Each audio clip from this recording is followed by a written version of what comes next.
Hello students, beta in this video we are going to discuss we are going to prove Kepler's second law and Kepler's third law. At first we have to prove Kepler's second law. Aerial velocity of the planet remains constant, and for making calculations easy we take circular orbit of the planets. ਅਸੀਂ ਇਹ ਲੈ ਰਹੇ ਹਾਂ ਬੇਟਾ ਵੀ ਜਿਹੜੇ planets ਹੈ ਸਿਰਫ calculations ਨੂੰ ਈਜ਼ੀ ਕਰਨ ਵਾਸਤੇ only for making calculations easy we consider that we planet revolve around sun in circular orbit and sun is at the center, है ना. This is the distance between planet and the sun या orbit the radius, and in small time dt seconds,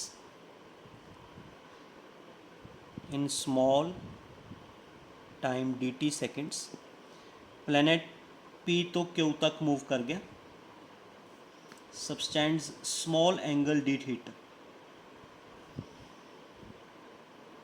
small distance move कर गया from p to q dr. In small time dt seconds planets move from p to q by distance dr and subtends angle d theta. From है ना इन small time dt seconds planet p तो कितने तक चला गया q तक, कितना distance cover किया dr, कितना एंगल सबस्टेंड किया d थीटा. तो प्लैनेट ने कितना एरिया कवर किया ये कैलकुलेट करो. Therefore area covered by planet in small time dt seconds कितना एरिया कवर किया. ट्रायंगल बन गई. ट्रायंगल का एरिया का formula half into base into height, half into base into height. Base हो गया r, हाइट होगी dr. इन्ना एरिया कवर किया. अच्छा हूँ फार्मूला होंगे ना angle is equal to length of arc upon radius. तो बेटा इत्थे लगा दो कितना एंगल सबस्टेंड किया डी थीटा.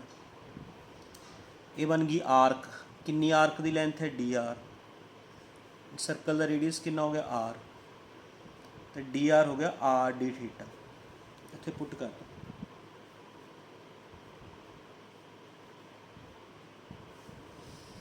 ठीक है, r into r, r square दोनों पासे डी टी नाल डिवाइड कर दो. इधर भी डी टी नाल डिवाइड कर दो, इधर भी डी टी नाल डिवाइड कर दो. D theta by D t, rate of change of angular displacement with respect to time is known as angular velocity omega. तो बेटा इन्ना समझ आ गया ना, दोनों पासे डी टी नाल डिवाइड करता. आ समझ आ गया. डी आर की वैल्यू पुट की, डी आर की वैल्यू आ फाइंड आउट की. डी आर की वैल्यू आर डी थीटा आ गई सी, पुट करती, दोनों पासे डी टी नाल डिवाइड करता है. ये बन गया d A by D t, areal velocity बन गई half into r d theta by D t d omega, sorry omega. Rate of change of angular displacement with respect to time, angular velocity होंगे unit third च पढ़िया हुआ बेटा, sorry. Rate of change of angular displacement with respect to time is known as angular velocity. ये पढ़ा हुआ unit third च पढ़ा है ना.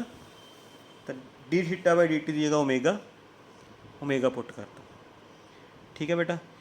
v is equal to omega r होंगे, पढ़ा हुआ है ना, ये भी यूनिट थर्ड च पढ़ा हुआ है. आर ओमेगा की जगह v पुट करता है. D A by D t 1/2 r into v. M नाल मल्टीप्लाई एम नाल डिवाइड करांगे तो इक्वेशन में कोई फर्क नहीं पैंदा, कोई फर्क नहीं पैंदा. ये बन गई इक्वेशन. ऊपर बन गया M V R. M V R is a formula of angular momentum. ठीक है. D A by D T is equal to L by two M आ गया. ਹੁਣ ਆਪਾਂ ਨੂੰ ਪਤਾ ਹੈ ਵੀ ਪਲੈਨਟਸ ਤੇ ਕੋਈ ਐਕਸਟਰਨਲ ਫੋਰਸ ਤਾਂ ਲੱਗਦੀ ਨਹੀਂ, ਜਿਹੜੀ ਵੀ force, gravitational force is internal force, it is internal force, internal force. ਆਪਣਾ ਜਿਹੜਾ ਪਲੈਨਟਸ ਤੇ ਸਨ ਦਾ it is known as solar system. Point clear ਕਰ ਲਓ ਬੇਟਾ। Planets and sun, all planets and sun makes a solar system, and particle system ਦੇ particles ਇੱਕ ਦੂਜੇ ਤੇ ਜਿਹੜੀ force ਲਗਾਉਂਦੇ ਹੁੰਦੇ ਨੇ that is internal force, ਹੈ ਨਾ ਬੇਟਾ। solar system 'ਚ ਕੀ ਆ ਗਿਆ, planets ਆ ਗਏ, sun ਆ ਗਿਆ, ਇਹ ਸਾਰੇ ਆਪਸ 'ਚ ਕਿਹੜੀ force ਲਗਾ ਰਹੇ ਨੇ, gravitational force। system ਦੇ particles ਇੱਕ ਦੂਜੇ ਤੇ ਜਿਹੜੀ force ਲਗਾਉਂਦੇ ਹੁੰਦੇ ਨੇ internal force ਹੁੰਦੀ ਹੈ। planets ਤੇ ਕੋਈ external force ਨਹੀਂ ਲੱਗ ਰਹੀ, एक्सटर्नल फोर्स नहीं लग रही, देयरफॉर एक्सटर्नल टॉर्क भी नहीं लग रही। टॉर्क का फार्मूला होंगे dl/dt, यूनिट 5th च पढ़ा है ना टॉर्क का रिलेशन dl/dt। एक्सटर्नल टॉर्क नहीं लग रहा, that means dl/dt is equal to 0। Torque 0 put करता बेटा, dl/dt 0, dl/dt 0 that means l is constant. तो क्योंकि प्लैनेट्स ते एक्सटर्नल फोर्स नहीं लगती, कोई एक्सटर्नल टॉर्क नहीं लगता, ਉਹਨਾਂ ਦਾ ਐਂਗੂਲਰ ਮੋਮੈਂਟਮ ਕੀ ਰਹੇਗਾ, ਕੌਂਸਟੈਂਟ। ਤਾਂ ਇਸ ਇਕੁਏਸ਼ਨ ਤੋਂ L ਕੌਂਸਟੈਂਟ, 2 ਕੌਂਸਟੈਂਟ, ਮਾਸ ਵੀ ਕੌਂਸਟੈਂਟ ਰਹਿੰਦਾ ਹੁੰਦਾ, mass is a constant quantity. So dA/dt comes out to be constant upon constant gives constant, so aerial velocity of planet remains constant। this is proof of Kepler's second law। मैं repeat कर देना बेटा। in small time dt seconds planet move कर गया from P to Q। कितना distance move कर गया, late कर लिया dr, कितना एंगल सबस्टेंड किया d थीटा। टाइम स्मॉल है ना, तो डिस्टेंस भी स्मॉल ले लिया, एंगल भी स्मॉल ले लिया। आपाने फाइंड कर लिया भी इन्ने टाइम प्लैनेट ने कितना एरिया कवर किया, area half into base into height, है ना।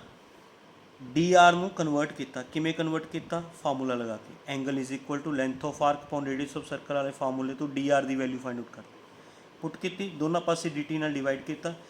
d θ/dt is known as omega.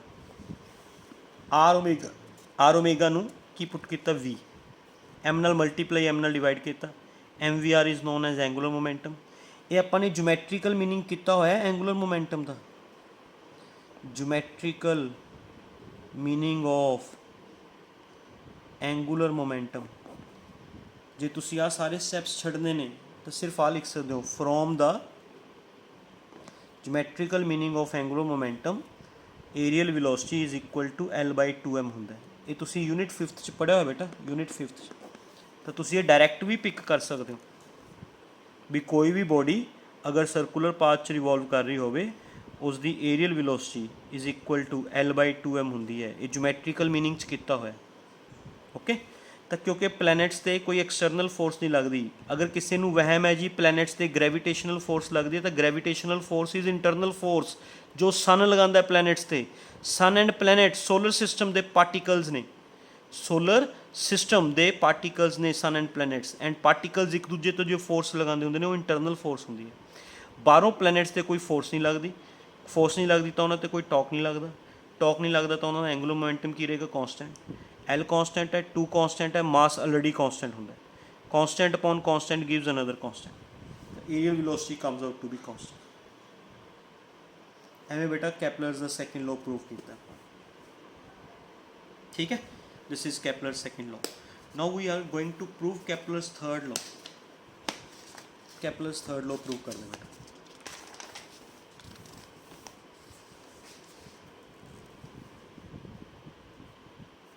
proof of Kepler's third law, ठीक है। अच्छा हुण प्रूव करने वास्ते टाइम पीरियड, आप टाइम पीरियड लेना है। टाइम का फार्मूला की होंगे, time is equal to distance upon speed. एक रेवोल्यूशन वास्ते लगा लो बेटा, 4 1 रेवोल्यूशन। एक रेवोल्यूशन के टाइम में बोलते होंगे ने टाइम पीरियड, स्पीड भी। एक रेवोल्यूशन का डिस्टेंस कितना बनेगा, एक रेवोल्यूशन का डिस्टेंस जिन्ना ऑर्बिट का सरकमफ्रेंस का फार्मूला 2πr। एक रेवोल्यूशन का time period, distance 2πr, speed v होगी ऑर्बिटल वेलोसिटी। ऑर्बिटल वेलोसिटी का फार्मूला आपाने किया सीगा √g/r किया है ना बेटा, सैटेलाइट वक्त किया सीगा। तो ਜਿਹੜੇ फार्मूले सैटेलाइट्स से लगते हैं वो प्लैनेट्स से भी लग सकते हैं। ऑर्बिटल वेलोसिटी का फार्मूला तो उरे पुट कर दो 2πr g/r। m is capital M is mass of sun, okay. तो बेटा r ऊपर चला गया, इतने मैं डायग्राम शो ही कर देना। Mass of sun capital M, planet का मास स्मॉल है। r ऊपर चला गया, t is equal to 2πr √r/gm, है ना बेटा। स्केयरिंग कर दो, squaring all side, both sides on squaring. t the square t square, 2 the square 4, pi the square pi square, r the square r square. ये root ख़त्म हो जाएगा, इन्ना आ जाएगा। ये बन गया बेटा, देखो t square 4π square by g capital M r cube. 4π square by g capital M नू सोलर कॉन्सटेंट k कहते हैं। सोलर कॉन्सटेंट वाई मैं दसदा। 4 constant, pi constant, g constant and sun द mass constant quantity. 4 constant, pi constant, gravitational constant तो universal constant है। ये sun द मास हो गया constant quantity. It is known as solar K is known as solar constant. तो बेटा इतों ये प्रूव हो गया T square is directly proportional to r. बहुत आसान सीगा। टाइम का फार्मूला होंगे डिस्टेंस अपॉन स्पीड। इस फार्मूले को अप्लाई किया फॉर 1 रेवोल्यूशन का टाइम पुट किया, टाइम पीरियड, डिस्टेंस पुट किया, एक रेवोल्यूशन का 2πr, ऑर्बिटल वेलोसिटी का फार्मूला पिक किया।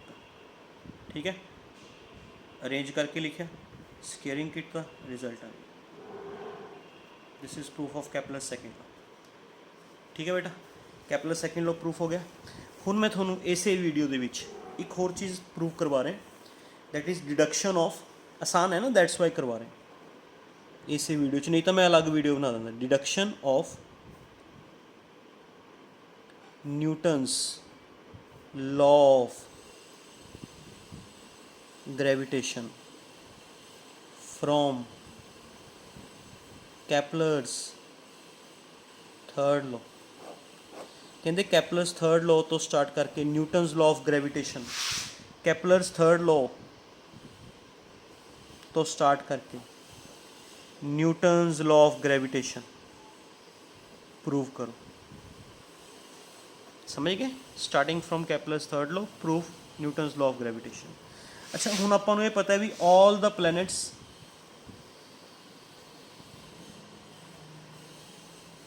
रिवॉल्व अराउंड सन, है ना। सारे प्लैनेट सन दे अराउंड रिवॉल्व करते हैं। And for making calculations easy असीं उन्हां दा ऑर्बिट की लैंदे circular. All planets revolve around sun in a circular orbit for making calculations easy. Calculations नूं ईजी करने वास्ते असीं ऑर्बिट किहड़े लैने? सर्कुलर। दैट मीनस प्लैनेट ते की लगदी है? Centripetal force. एंड वो सेंट्रीपिटल फोर्स कौन लगांदा बेटा? Gravitational force. पता है कि नहीं पता? सारिਆਂ ਨੂੰ पता है ना भी सारे प्लैनेट्स किस दे अराउंड घूमते हैं? सन दे। ते सन ते प्लैनेट दे विच जो ग्रेविटेशनल फोर्स होंदी है वही ग्रेविटेशनल फोर्स प्लैनेट्स नूं की प्रोवाइड करती है? Centripetal force. तुहानूं पहला ऑर्बिटल वेलोसिटी वाले टॉपिक च भी समझाया सी। सेंट्रीपिटल फोर्स का फार्मूला की होंदा? mv²/r। v का फार्मूला 2πr/t। स्पीड मैं थोड़ा शो कर देना, पूरी शो कर देना बेटा। Speed is equal to distance upon time. एक रेवोल्यूशन ते लगा लो, एक रेवोल्यूशन का डिस्टेंस 2πr, ਇੱਕ ਰੈਵੋਲੂਸ਼ਨ ਦਾ ਟਾਈਮ t। ਤਾਂ ਇਹਨੂੰ ਥੋੜ੍ਹਾ ਸੋਲਵ ਕਰ ਲਓ। m r 4 pi square r square by t square from Kepler's third law, t square directly proportional to r cube, so t square is equal to k r cube। पूरे put कर दो m r 4 pi square r square t square दिएगा k r cube है ना। k is a solar constant,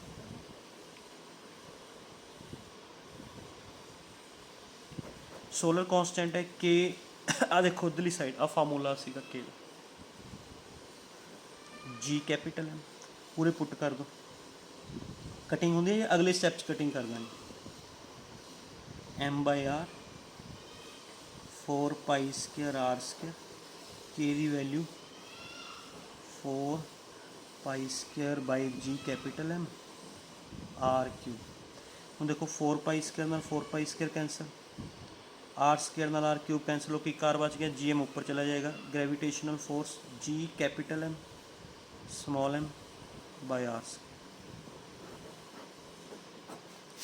Newton's Kepler's law use करके असी Newton's law of gravitation derive कर। दोबारा तो दस देना, सारे प्लैनेट सन के अराउंड असी लैट करते हैं किस पाथ घूमते हैं, सर्कुलर पाथ। इस करके उन्होंने सेंट्रीपिटल फोर्स चाहिए। सेंट्रीपिटल फोर्स कौन प्रोवाइड है? Gravitational force. That means gravitational force is equal to centripetal force acting on the planet.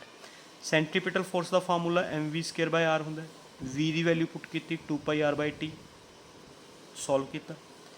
इतने टी स्केयर का कैपलर्स थर्ड लॉ अप्लाई किया, के आर क्यू।